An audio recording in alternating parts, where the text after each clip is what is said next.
Yun know, gravity. Ito mga gravity, meron tayo ditong box. Yan, box natin to. Bali, birthday kasi ngayon ng bunso ko ngayon. So, surprise ko siya. Meron akong regalo sa kanya. Kaya panoorin nyo hanggang dulo kung paano natin assemble ito at kung ano ito mga gravity. Watch this.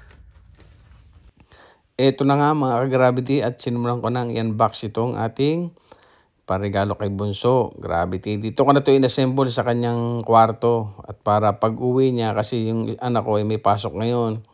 Para pag-uwi niya ay naka-ready na yung kanyang yung kanyang regalo. Matagal na niyang inaawitan ito. Eh, sabi ko hindi po pwede kasi bata pa siya. Eh, ngayon teenager na, 13 years old na. Kaya tingin ko pwede na. Kaya eto, sinimulan ko ng i-assemble dito sa kanyang room. Kaya panoorin niyo hanggang dulo kung paano natin to in-assemble.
Ito na mga ka-gravity ang ating pangalawang surprise. Ang ilalagay natin dito sa ibabaw.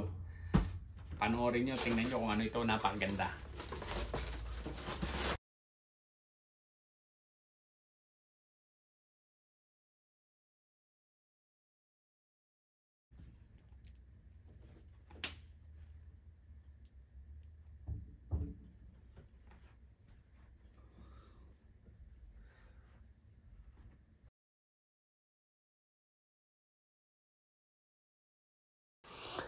Ito na nga mga gravity na matapos kong assemblein. Okay na yung kanyang table at meron na rin siyang itong nasa ibabaw yung kanyang mirror na meron mga ilaw pang makeup daw mga gravity. Kaya ito.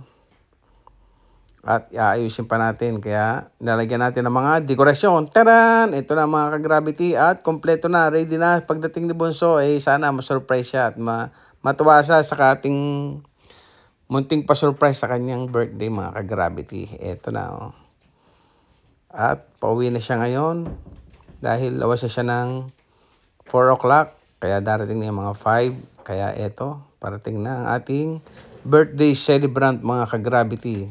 Eto na, bubuksan natin ang pintuan.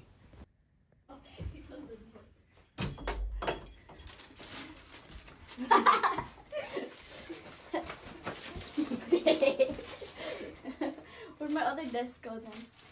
Nakaklik siya dito. Dang. Pwede mo i-plug? Yes, you got a speaker too. She does? Yeah. You can charge on the side too. With different lightning? Welcome. Happy birthday. Thank you. Kiss kay Daddy. Kiss ko.